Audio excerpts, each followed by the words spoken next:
This is Unsiloed, brought to you by Alumni FM, connecting people through stories. Welcome to Unsiloed. This is Greg LeBlanc, and I'm here with David Yoffie. David has been a professor at Harvard Business School for, 40 years, and has authored numerous cases, like 200 different cases, which is, something that Harvard faculty are encouraged to do. I've used probably a dozen of your cases, David, in my strategy class and other classes over the years, everything from, really old cases, about, Walmart and Intel and Apple, to more recent cases like the one on Ripple. But in addition to all of those cases, you've written a ton of books, strategy rules, judo strategy, competing on internet time, competing on, I forget the one on digital convergence, right? And of course, the most recent one that you've co-authored is this one called The Business of Platforms, Strategy in the Age of Digital Competition, Innovation, and Power. Welcome, David. Thanks, Greg. Thank you for having me. So, look, you've been writing about technology, you've been writing about digital for a long time. You've served on the boards of numerous companies that are at the heart of this digital explosion over the last couple decades. But, it's only been recently that we have formulated kind of an understanding of what we now call platforms. I mean, you were writing about, obviously, digital. You're writing about network effects as early as the 1990s. But, we didn't necessarily use this term platform back in the late 90s. And now I think we're at the stage where sometimes I tell, clients or in talks, like every company has to think like a platform or has to be a platform. And you talk about the difference between product thinking and platform thinking. And presumably this calls into question the kind of value chain model that has kind of rose to prominence at Harvard with Michael Porter. And now, we're discouraged from thinking in terms of industries. We're thinking in terms of ecosystems. We're discouraged from thinking about products. Instead, we think about platforms. So what is it about platforms that make them unique? What is new here? What is different? Why is it that every company needs to think like a platform? And is it something that is unique to the digital age? Because we see all sorts of corporate forms and business models that look a whole heck of a lot like platforms that go back as far as, ancient Rome and the Middle Ages. So what exactly is new here? Okay. Well, it's important to note that it isn't new. This has been around for a long time. I don't go back to the Roman period, but even in the book, we start with the example of the Yellow Pages, which is a classic example of a platform that's been around for 100 years.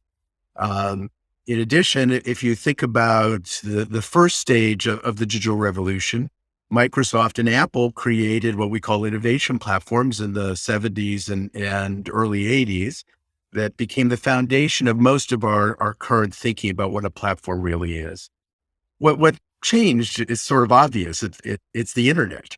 The internet enabled a much broader range of activity to take place where you could connect two sides of the market together. And it accelerated the opportunities to drive revenue. It accelerated the opportunity to build network effects. And so it led to an explosion of platforms that wouldn't have been possible in the absence of something like the internet. So even though we've seen them for decades, the last 25 years has seen an exponential increase in the number and the variety and the types of activities. Now, the reason we like to think about platforms as opposed to just products today is that if you think about what we call an innovation platform, where you create a technological foundation, you open up a set of application programming interfaces that enable third parties to contribute, you're essentially leveraging many third parties to create value around a product or a service that would never have been possible if you tried to do it all internally. And that's why it's created so much interest, is that the explosion of possible value simply wasn't there before. And my favorite example I always like to use is When Steve Jobs introduced the iPhone in 2007, he said there will never be an app store, that Apple would write all apps for the iPhone. And we wouldn't be talking about iPhones right now if he'd stuck with that.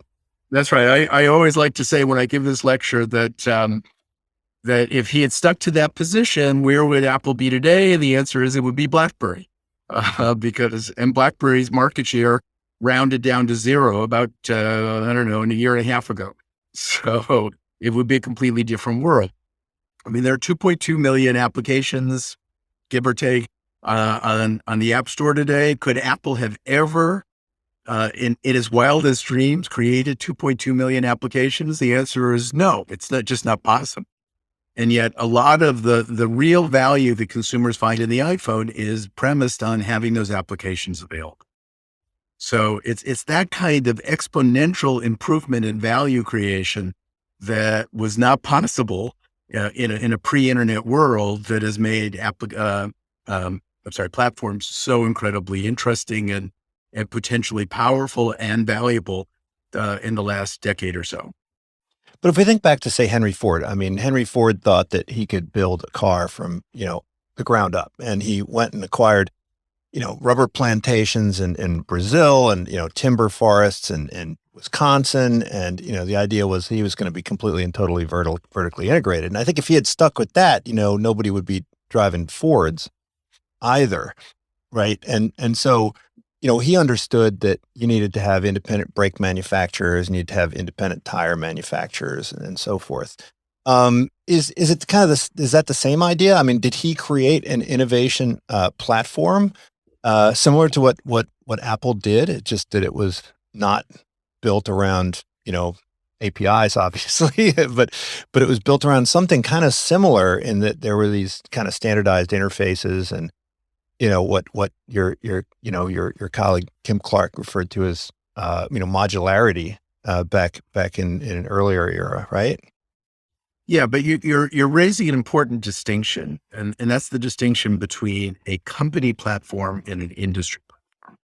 What Ford did is create a company platform with modular interfaces that enabled suppliers to be able to contribute to the creation of a new product or a service. And the auto industry is actually one of the most important foundations for company platforms as opposed to industry platforms, because they do maintain everything as proprietary to Ford or proprietary to General Motors or Toyota. They aren't open to third parties to contribute. You have to have qualified suppliers. There's a whole process that you go through. And that's fundamentally different from an industry platform, which have at least some open interfaces, whether they're APIs or they don't have to necessarily be digital, right? They have to be open, that enables people outside of your direct control, which was the way Ford was thinking about it, or Toyota. I mean, they're all basically doing the same thing in the auto industry. You need to, if you want to have an industry platform and you want to have the opportunity to create network effects, you have to do a much more open structure than what the auto industry historically did, or what many companies who created company platforms built historically.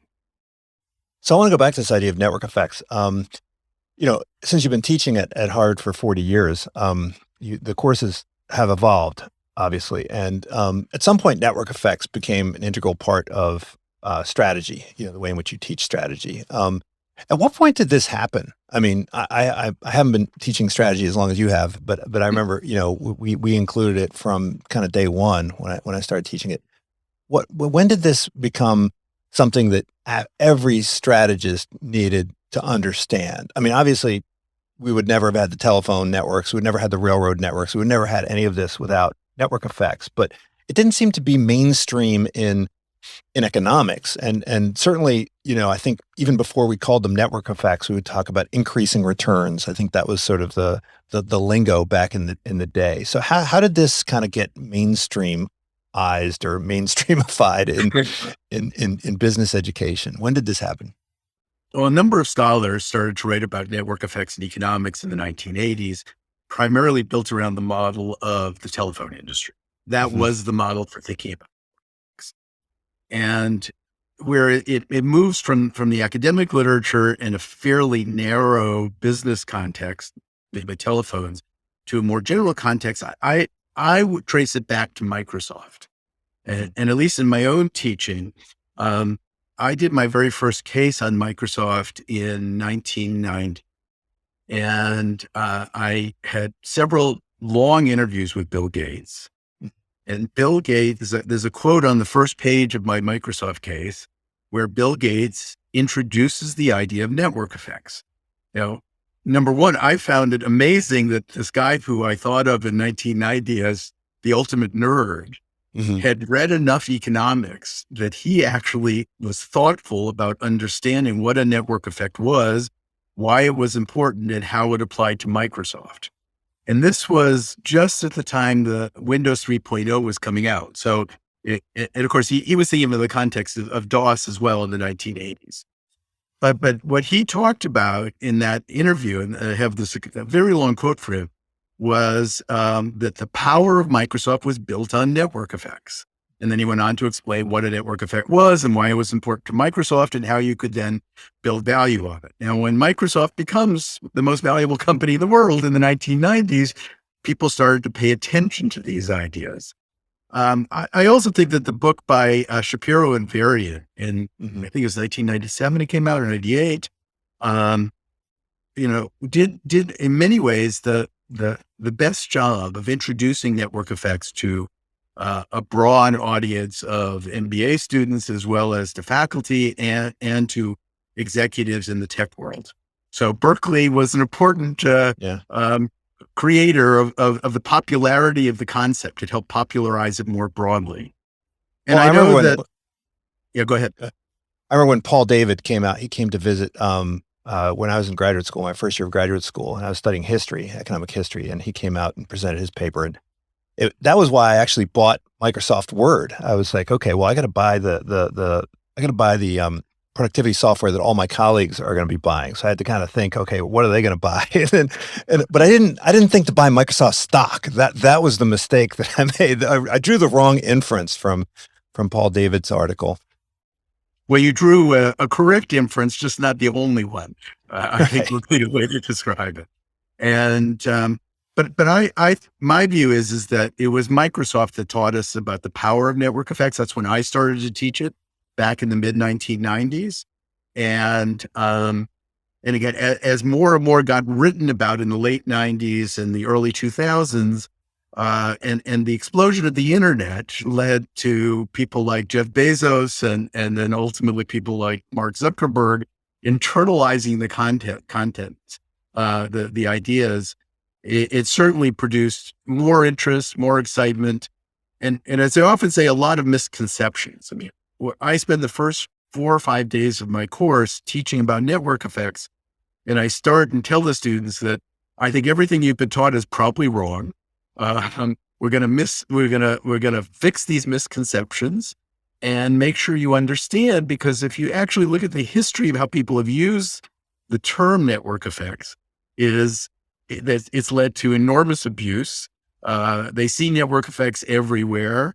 They assume a network effect by itself creates value, and that they therefore do lots of crazy things like raise spectacular amounts of money for businesses that actually have no underlying profit model that will ever make money. And so network effects are critically important and broadly abused.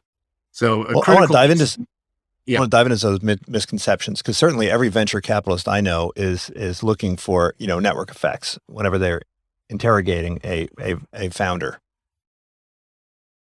Well, and again, this is why in the book and the business of platforms, we start out by saying that network effects are critical but not enough. That the power of network effects is the potential for a winner take all outcome, and that's what the venture capitalists are most excited about and most interested in. And frankly, all of our MBA students are similarly hoping for the opportunity to build a winner take all business, whatever that may be. And the power of a network effect is that if it's really powerful, and again, it's distinguished between same side and cross side network effects. But if the network effects are really powerful, it does lead to very rapid growth, and it does lead to at least the potential for individual consumers to want to opt for a single solution rather than multiple solutions. But that by itself doesn't necessarily produce good business. I mean, my favorite example in the book is Uber is a huge business, and they've only lost $30 billion so far. And I'm not sure they will ever make money. And the reason is you have to look at the other aspects of a platform that potentially drive value. So you have to understand whether or not you have switching costs and whether you're locked into the platform or whether you can multi-home. If I can engage on multiple platforms at the same time, like Uber and Lyft, for example, and switch between them, whether I'm a driver or a passenger, it makes it very hard to raise prices, which is part of the problem that business has had. Similarly, there does need to be a business model that says that you can earn money from at least one side of a platform as opposed to subsidizing both sides, which is what we see in the Uber and Lyft type of business. And finally, you also have to have some rules about governance, about who can participate and who can't. So it's not as simple as network effects. And that was part of the misconception that a lot of VCs, I think, have suffered from. And when some people talk about platforms, they usually are limiting it to entities that have these cross-side network effects, right? So if it's, I mean, I think one analogy you used in the book, which I like, was a same-side network effect is like a gay dating app, and a cross-side network effect is when you have sort of a straight dating app, right? Could you elaborate on that? I mean, the same side networking app is presumably right where, I mean, same side network effect is when you have something like the phone network or a railroad network, right? Where there is some interoperability and essentially different nodes join, and those nodes all establish relationships with all the other nodes. But with the cross-side network effect, it means that you have at least two very distinct kind of groups of customers that have to be treated differently, perhaps have, different pricing arrangements, offering sort of a qualitatively different type of product. So could you talk a bit about that? And when you talk about platforms, are you limiting it to situations where you have the cross-side network effect? No. We always think about both cross-side and same-side network effects as being important and incredibly important depending upon the business that you're in. So a big piece of Facebook's business, for example, is same-side network effects. Facebook doesn't have a lot of value if my friends don't join. Well, they're the same side of the market. Now, there also are cross-side network effects because there are also advertisers or third-party applications that are built that as a user of Facebook, you can take advantage of. So, but let's take a step back. A same-side network effect is basically where you, as you said, you have interoperability and communication between people who are on the same side of a market. And the easiest way to think of it, I think, is again, the telephone example. If you and I are on the telephone, then we're on the same side of the market. We're on one side of that platform, and we're just communicating directly with one another. But a cross-side market says that there are two different sides of a market where you have to connect buyers and sellers, passengers and drivers, freelancers and companies.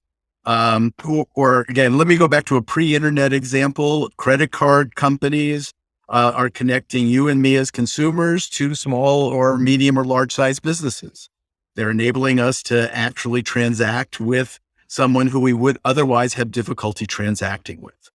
And so you have both of these types of network effects. And the critical issue here is not whether it's same side or cross side, it's the strength of the network effect that drives both value and growth, whether it's same side or cross side, right? If in the phone business, we know same side is very powerful and drives very high utilization, which is why AT&T became at one point the most valuable company in the world. If you think about cross-side network effects, that's, let's say, Amazon's marketplace. I'm bringing buyers and sellers together and enabling them to be able to transact. One of the things that we also argue is that in many cases, the most powerful opportunity for winner take all is when there are both same side and cross-side network effects, because that strengthens the network effects, it reduces the likelihood of multi-homing, being on multiple platforms at the same time. So these can operate either independently or they can interoperate together and potentially drive even more value. Now, when we look at some of these standards that emerged in the 19th century, so whether it's the railroad standard or the telephone standard, this was a product in part of governmental effort, right? So it was very difficult to get all the railroads to kind of coordinate on their gauges. It was very difficult to get them even to coordinate on, their schedules, right? We had like 50 different time zones in America. And certainly with, AT&T, I mean, this was a government supported monopoly. And yet a lot of these standards that we're seeing emerge, or these platforms that become de facto standards in our era, they're all private. They're all, the Wintel standard was created by entrepreneurs and private companies, Facebook, Google, Amazon, they're all private companies. They're not government supported monopolies. We'll get into whether they should be government regulated monopolies, but it seems like the drive towards standardization on these platforms is being driven by private companies. Of course, the internet standard is a modern example of a government driven standard. Is this a fundamental change, do you think, the role of the private sector here? Is this because the opportunities are it's easier to kind of build these things out now compared to what we had in previous era? I would distinguish between standards and platforms. Standards have been around for forever. You can go back hundreds of years and think about, the standard for a light bulb, for example, or the standard for an electrical switch, which of course is different in the US versus Europe versus elsewhere. And many of these standards were created de facto rather than largely by the same kinds of strategic questions that we talk about today. The winners became companies that drove very rapid volume. They got faster consumer adoption, and then other people essentially agreed to follow the same standard, even though they were not dictated by law. So standards have been around for a long time, and I don't see that as being really any different today. Some of the platforms that you were describing, like the telephone industry, that was started as a non-regulated business, but then quickly became a concern by governments that it was a natural monopoly, and natural monopolies needed to be regulated. And therefore the government stepped in. I don't remember exactly when the original government regulation of AT&T started, but it was probably 20 or 30 years after the company had begun building out networks. So it wasn't even in the early stages. Now today, it's certainly the case that we built a lot of de facto standards, not de jure standards. And as you said, the obvious challenge that's being created for governments today is a lot of governments don't like those standards or what I would call governance, the rules that are being applied, and that is leading to increasing interest in whether there should be regulatory oversight or direct regulation of some type. Mm-hmm. Now, one of the lessons of network effects is that they're sticky, right? And that once you do get something established, whether it's a standard or a platform built on a standard, they're difficult to dislodge. And I think that one of your messages is that hold on, not so fast, right? And I remember when I was teaching strategy, I used to emphasize that, hey, the Wintel standard is there. It's going to, it's owned. It's not going anywhere. And then of course we had to write its obituaries not too long after it seemed to be, impregnable. So what is that one of the, you mentioned hubris as one of the potential pitfalls of a misunderstanding of platforms. Can What accounts for the dislodging of these standards? How can one anticipate the dislodging of what appears to be a impregnable platform? Well, by the way, I would say that the Wintel is still very much alive and well, um, in the sense that it does still own 90+% of the PC market worldwide, which is still a, $1 trillion business roughly. So I wouldn't throw it out yet. Well, we can go back. We can go back to Lotus 1, 2, 3. We can go back to Right. No, but let me come back to your key point, which is, it is absolutely the case that network effects do not guarantee success forever. There are many things that can cause a business with very strong network effects and would appear to be lock-in to be dislodged. The most obvious thing that can dislodge it is first a technological discontinuity of some sort.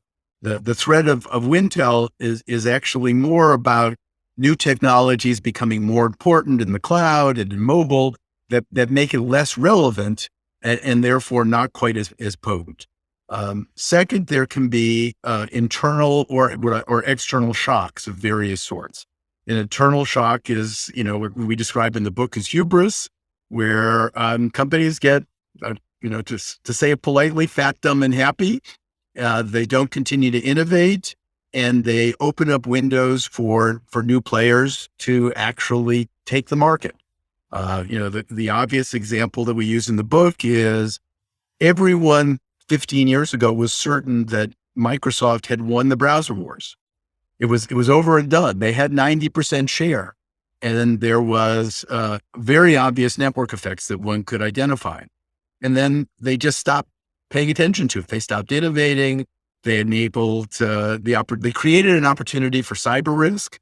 So there was massive amounts of malware being deployed through an Internet Explorer browser, and that led lots of consumers to defect. And ultimately, Google was the one who figured out that there was a real opportunity there.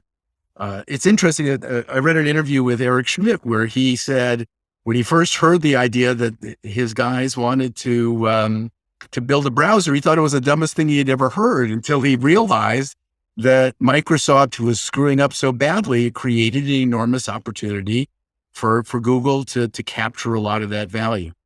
And so it's certainly possible that you can screw up in a variety of ways. The third thing that we talk about in the book, and I certainly teach in my classes, is that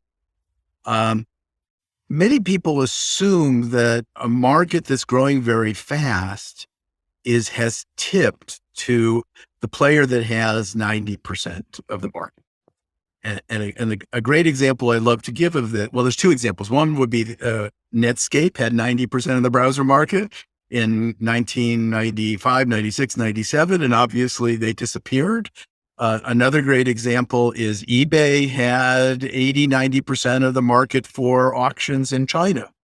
And of course, today eBay is tiny and Alibaba has won that marketplace. And what people often miss is that in a very rapidly growing market, you can potentially defeat a network effect by going for new users that have yet to take advantage of the existing network effect.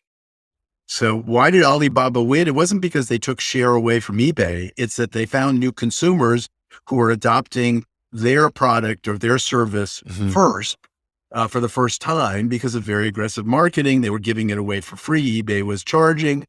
And they quickly established their own network effect separate from the existing users of eBay. The same thing happened with Microsoft and Netscape, which is Microsoft figured out that you don't want to take away Netscape users. What you want to do is the market was growing exponentially. If they go to new users who had yet to adopt a browser, then they could build their own network effect. And if they got big enough, they would be able to eventually take away a significant percentage of the market share. So you can see both these external shocks as well as these internal shocks, as well as technological change that can potentially undermine what appears to be a winner-take-all position.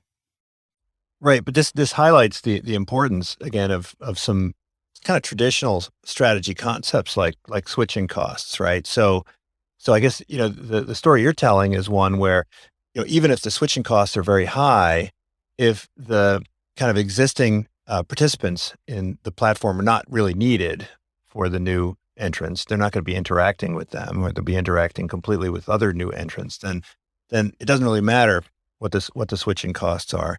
Right. But switching costs are still important to prevent, multi-homing. One of the things I've always been curious about is, why Uber doesn't make a greater effort to limit the ability of drivers to work on both platforms. And I know Uber had some kind of nefarious spyware that they put into their apps that would alert them to, whenever a Uber driver started using Lyft, but they haven't kind of devised ways of deterring or discouraging this multi-homing. And I know kind of loyalty programs are one way that you can do it, but I think they're going to have to figure that problem out if they're going to ultimately be a winner take all. Except Uber has got a problem, which is Uber is dedicated to the idea that they are a platform and not an employer of their drivers. And therefore, if they restrict what the drivers are able to do, it increases the probability that regulatory authorities would see them as an employer and say that they then have to provide benefits and provide minimum wage and provide a variety of other benefits that are simply uneconomic for Uber to deliver. And so that's the fine line that Uber's walking, which is if they go the way you're going, which you say is that's what a traditional strategic approach would say, then sure, they would increase the probability of being a winner take all. They would make it hard to multi-home for both drivers as well as less so for passengers, but really drivers. And yet, if they do that, they run the risk that they suddenly are no longer a platform, but an employer of people, and that obviously drives up their costs and makes them a taxi company. And by the way, also makes them a regulated entity because most taxis are regulated. So they're trying to walk a very fine line, and they've obviously struggled, at least in terms of their profitability. They haven't struggled in terms of their market valuation because they've been rewarded for doing what they're doing, and as long as capital is available, their incentives to go the direction you're describing are still not that intense. Now, you and your co-authors make the distinction between kind of a transaction platform and an innovation platform. And you've mentioned these hybrid platforms, which kind of combine elements of both. Could you articulate the difference between the two for us? Sure. I mean, both types of platforms have been around for a long time. So the Yellow Pages was a transaction platform, right? I mean, transaction platforms are just often called marketplaces, and we actually like the term transaction platform better because I don't really think of the Yellow Pages, for example, as a marketplace, even though again, you could define it in that way. But basically what a transaction platform does is enables people to interact or transact with one another, bringing multiple sides of a market together. And the thing about a transaction platform is it kind of blurs the boundary between firm and market, right? The traditional distinction that we use in kind of organizational economics, right? So if you are, I don't know, I mean, pre-eBay, you're managing a swap meet, right? You have a bazaar like the one in Istanbul, right? Where people have stands in there. I mean, that is the bazaar itself when it rents stands out. Is that a firm? Is it a market? Like what exactly is it? Or the New York Stock Exchange, kind of same thing. It's a transaction platform. Right. Exactly. So I completely agree with that distinction. And I think that that's a good way to think about it. Innovation platforms are what we just talked about. We talked about with Microsoft or again, many others that we can identify, where what you're building is a technological foundation, and then you're enabling people to innovate around that foundation so that consumers are able to connect directly to that innovation. And you can think about Windows. I mean, take the obvious ones. They're Windows, iOS, and Android would be the most familiar to everyone. And a hybrid says what an individual company is trying to do today is increasingly doing both innovation and transaction within the same company. Now, that almost never happened 15, 20 years ago. And again, this is related to digital technology and the internet. That's what's changing it. But, if go back in your early days of the PC, if you bought a third-party application like Word, for example, or let's say WordPerfect, which would be now delivered by Microsoft, where did you buy it? You didn't buy it at Microsoft. You went to a store and you bought it. So it was a classic innovation platform. Microsoft opened an API, WordPerfect then enabled the application to run either DOS or then Windows. And then people went to a marketplace or a store to buy it. Today, almost everyone who is thinking about platforms is doing both. That's why we argue in the book, the future is about hybrids. So if I'm doing a transaction platform today, most likely I've also opened up APIs and enabled third parties to innovate on my platform. If I'm doing a innovation platform, like let's say Android, I also create the Play Store and create a distribution mechanism to connect buyers and sellers directly. And even if I'm Uber, Uber's opened up APIs and enabled third parties to create applications that work with Uber. So if you think about almost any major platform today, they're all trying to do both, even in the B2B space. So, Slack, for example, has about 3,000 applications. They've opened an API. They have 3,000 applications written for Slack, and they have their own transaction platform on the Slack site that enables people to buy directly through the Slack transaction platform. So whether we're talking about B2C or B2B or B2B2C, all of them are basically moving in the directions of hybrids too. Now, I think when you open the book, you talk about this decision that Bill Gates made in the very earliest days when he essentially allowed IBM to license DOS for free, but he reserved the right to license it to other OEMs. And you say that this was very kind of foresightful, right? He really understood that. But in those cases, as with say the Nintendo case, which you also talk about, which I actually have taught many years, the pricing is key, right? Understanding which side of the market, which customers are going to be the ones that are paying, which ones are going to get the product for free, which ones might have to actually get paid. Right. So, one example I use in class is the nightclub where, you might charge the men and have free admission for the women, maybe even give free drinks to the women. Right. And understanding that these different groups require kind of different pricing. And if you get that wrong, then the whole model crumbles. Is that one of the common mistakes? Is that that's a variation on the go to market, right? So go to market is super important. You have to solve the chicken and egg problem. Do you find that when people wave the magic platform wand, they haven't thought through very carefully what exactly the go-to-market is, how they're going to get that critical mass, at least on one side of the market, that's going to attract the other side? The single biggest problem for any platform is which side of the market is the profit-making side and which side is the loss-making side, and how do you make that equation work? And it seems like it should be obvious, but it turns out to be incredibly difficult. I also use the example of you're creating a dating site and do you charge men or women? And I've given this lecture all over the world, and generally you get the same message no matter where you are in the world.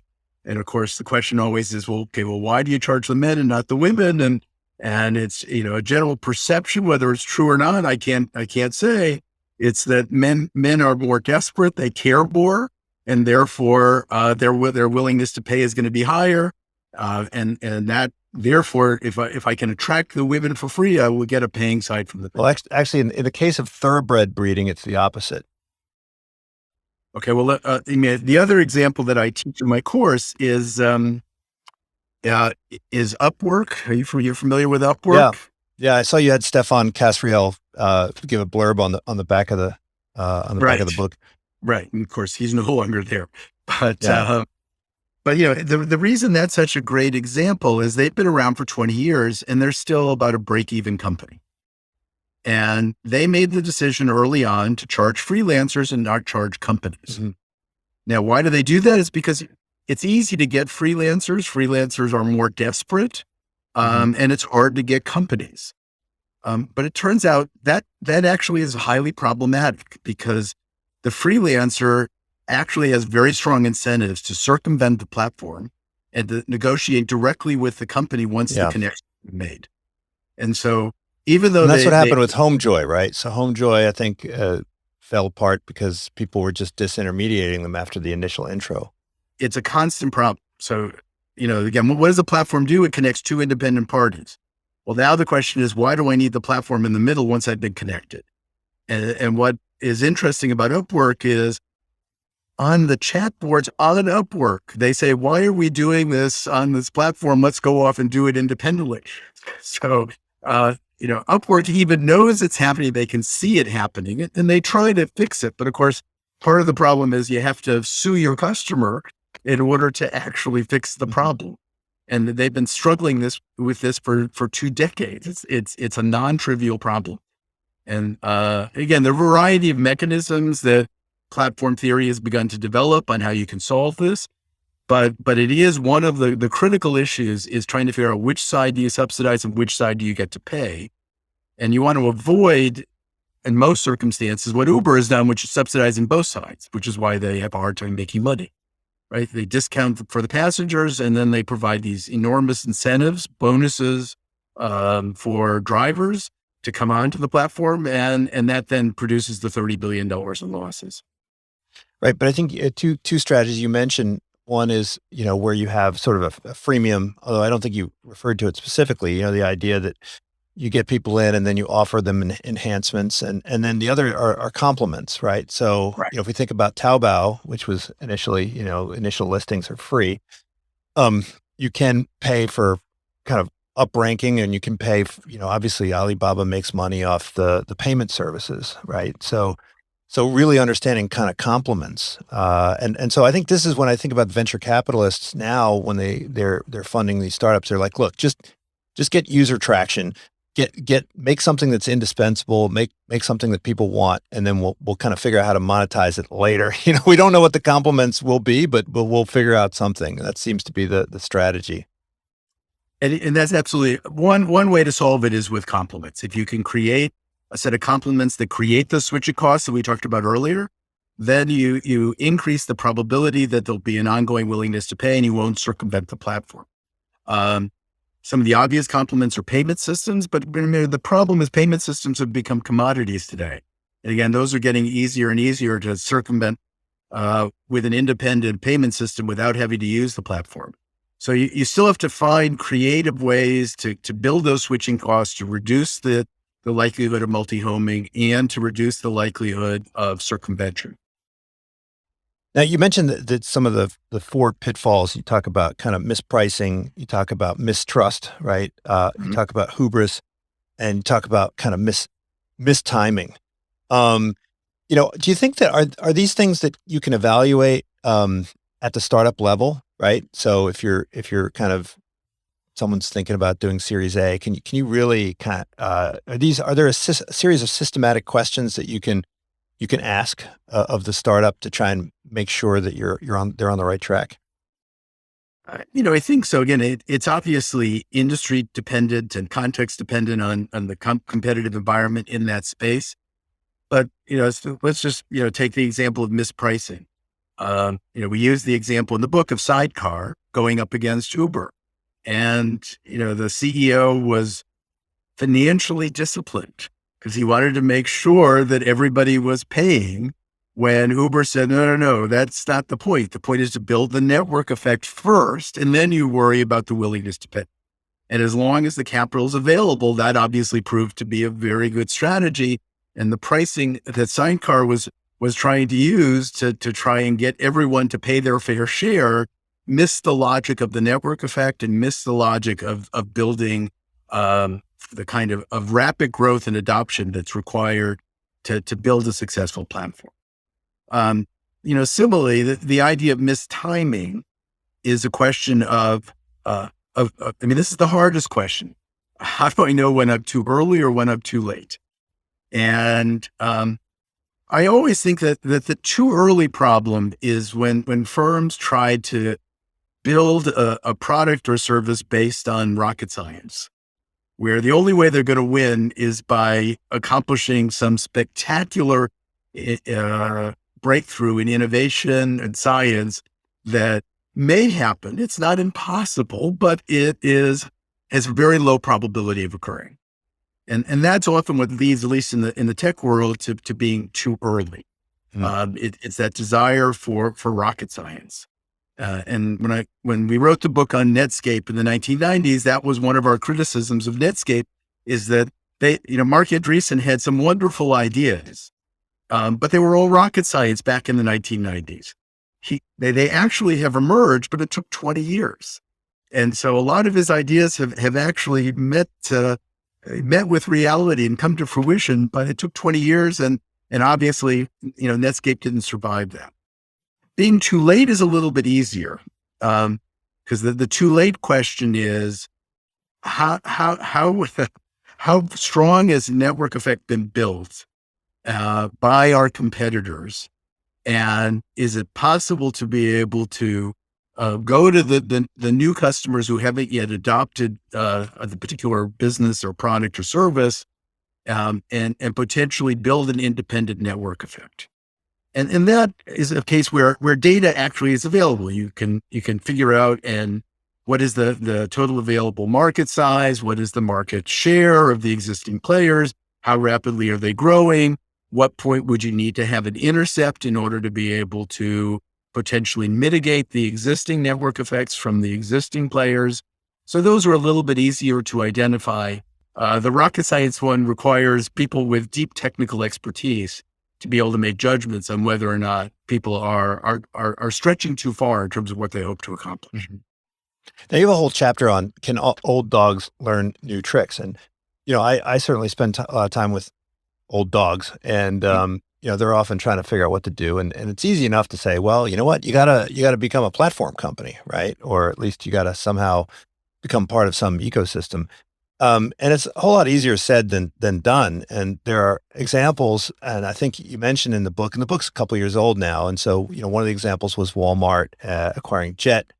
Another example is GE and their development of Predix. And, I'm not sure either one of those has really panned out as expected. What are some of the challenges in trying to rebuild a business into something that's more platform like? I mean, is it simply just about having something? So Accor Hotels, right, is another example that's tried to do this. Is it possible? I know we want to hold out hope for it, but realistically, what are some of the things that are there any easy low-hanging fruit opportunities for large companies to be more open, to allow kind of third parties to work within their new aspiring ecosystem? Well, remember, in that chapter of the book, we talk about 3 different strategies, which we call build, buy, or belong. So, first come back to the belong piece of it. For many companies, particularly traditional companies, the answer is not to build a platform and not to buy a platform, because they will never succeed. And they're either culturally not suited to understand how it works, and they simply don't have the resources or capabilities to build or buy their own platform. But they can belong to platforms. You do have literally hundreds of thousands of companies who belong to the Amazon platform. And for many of them, they actually do quite well. So it's not that you necessarily have to be independent. Well, but Toys R Us didn't fare so well on the Amazon platform. We talk about that, right? We talk about the way they contracted. They made some big mistakes on how you belong. So the details of how to belong is as important as the whole strategy of belonging. So you can be subject to holdup, and that is what happened to Toys R Us with Amazon. So again, you've got to understand what belong means, how far you can take it. We talk about some interesting examples of in the book about companies that have in fact figured out ways to avoid Amazon essentially capturing everything that they do.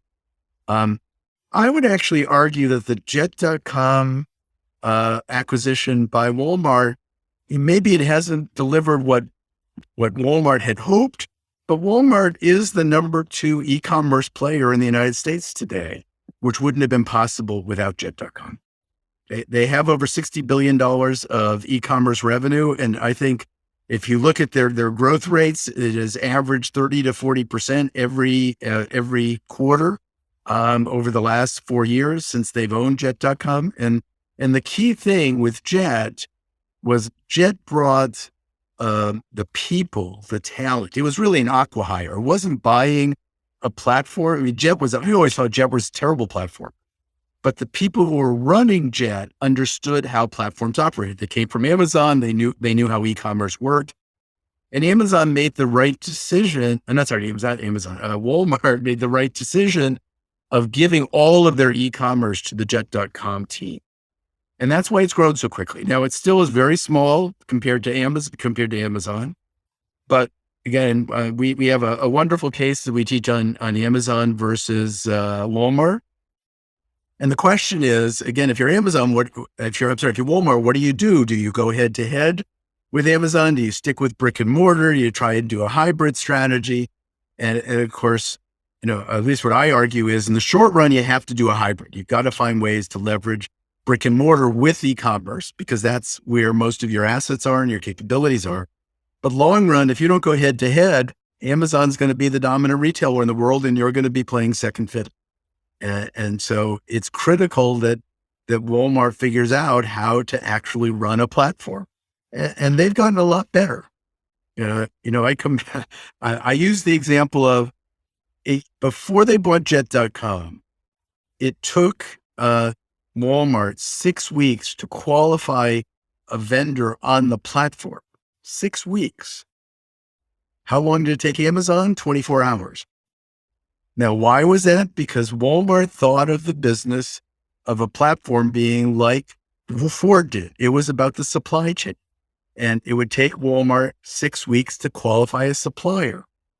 And of course, the other side of the platform is not a supplier. And their whole thinking was wrong. And the folks at Jet figured this out and they solved the problem. And so they enabled Walmart to get into the platform space. Now they should have done it 15 years earlier. But the fact that they're 60 billion in revenue today compared to, 3 or 4 billion before they bought Jet is a pretty reasonable trajectory for a company in 5 years. Now, of course, this issue of openness raises its own problems, right? So, if you have a passive platform that is simply open to anyone to join, to conduct transactions and so forth, and you have little in the way of curation, this obviously, raises a number of problems. And also this idea that once you achieve a certain market power, you are indispensable and you're behaving more or less like a, public entity or public utility, which then creates some additional need for curation. How can these platforms think about the trade-offs between openness and the need for curation? How can they regulate themselves? New York Stock Exchange is a great example of a platform that was self-regulating for most of its history. And even now the SEC enforces a lot of its rules through these SROs. And so how can, if particularly if you think about Facebook, Facebook is in the news quite a bit for this difficulty they're having with this trade-off. Can they escape regulation? Can they escape the new Brandeisian antitrust folks through some policies that are carefully selected, that will maintain the trust of the people within the platform without necessarily alienating the people who are going to be excluded by this curation? you're getting at one of the most critical problems that platforms have today. We talk about this in I think it's chapter 6 of the book, where we talk about platforms as a double-edged sword. That while they create the possibility for spectacular growth and spectacular value creation, they also have this problem of potentially enabling very bad actors, enabling bad things to happen on their platform, and Facebook is the poster child for that. Now, the way we think about it is, when you're building a platform in the early stages, you can't worry about curation. What you're really focused on is building network effects and driving growth. But as platforms get bigger and bigger, then you have to start worrying about the clarity of the platform, the cleanliness of the platform. And increasingly, my view is that as volumes and revenues increase with the size of the platform, you increasingly have to try and look at curation and find ways to keep the platform clean. And that's been Facebook's problem, which is, it was philosophically not what Mark Zuckerberg believed in. He believed in letting 100 flowers bloom, and he had this very naive theory that the good would basically force out the bad. And of course, it appears that the opposite has happened, which is that the bad forced out the good. So it was a very naive view. And by the way, it's not just Facebook. You're seeing today the same problems at Amazon, where there's a growing problem with counterfeit goods, with illegal goods from the platform. You have lots of electronics that don't work. You have 500 million SKUs. You have a problem, because there's going to be a lot of SKUs that are not going to work. And now the good news is, when you get to be of a certain scale and size, you have the resources to fix it. I mean, Zuckerberg has even said this. I don't know if he said it to my students or he said it publicly, but Facebook has the resources to curate, whereas a lot of the smaller platforms they compete with just don't. And so, if they wanted to curate it, again, there are many ways you can curate. You can curate through artificial intelligence, through machine learning. There's a variety of problems with how far that takes you. If you wanted to curate with human curators, my rough estimate is, to really curate the platform, the Facebook platform, you probably need somewhere between 50 and 100,000 curators. And so that's, somewhere in the neighborhood of a $5 billion hit to the P&L. But guess what? Facebook actually has the resources, should it decide to do it, that they could actually curate the platform, even with human curators, if it was necessary. Whereas, let's say Snap couldn't do it, Twitter couldn't do it. Many of their competitors simply wouldn't have the resources to make that investment and make it occur.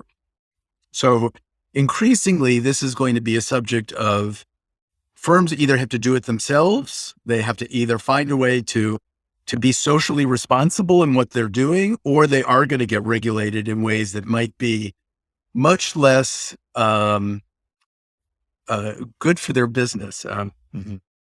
Michael Kusmanu, Anna Bagauer, and I have just finished an article which is going to be published in a referee journal on this whole idea of self-curation. And the argument is that if you're a forward-thinking platform today, where with significant market presence and market power, that either you should be curating, you should be making the investment to clean your platform. And if you don't, the consequences are much more likely to be detrimental to the long-term healthier business.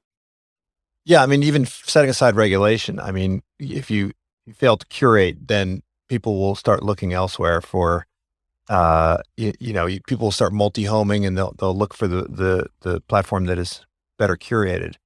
Let me make one point on that, which is a critical element of every platform is building trust. And the problem, and again, it doesn't matter whether you're Facebook or Amazon or Uber, it doesn't matter. If you lose trust, remember what a platform is doing is connecting two sides of the market that don't know each other.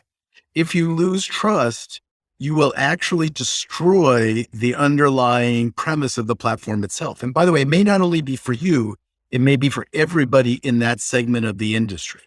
So we think of trust as a common resource that can be destroyed if you enable or don't prevent bad actors from engaging in bad behavior on the platform.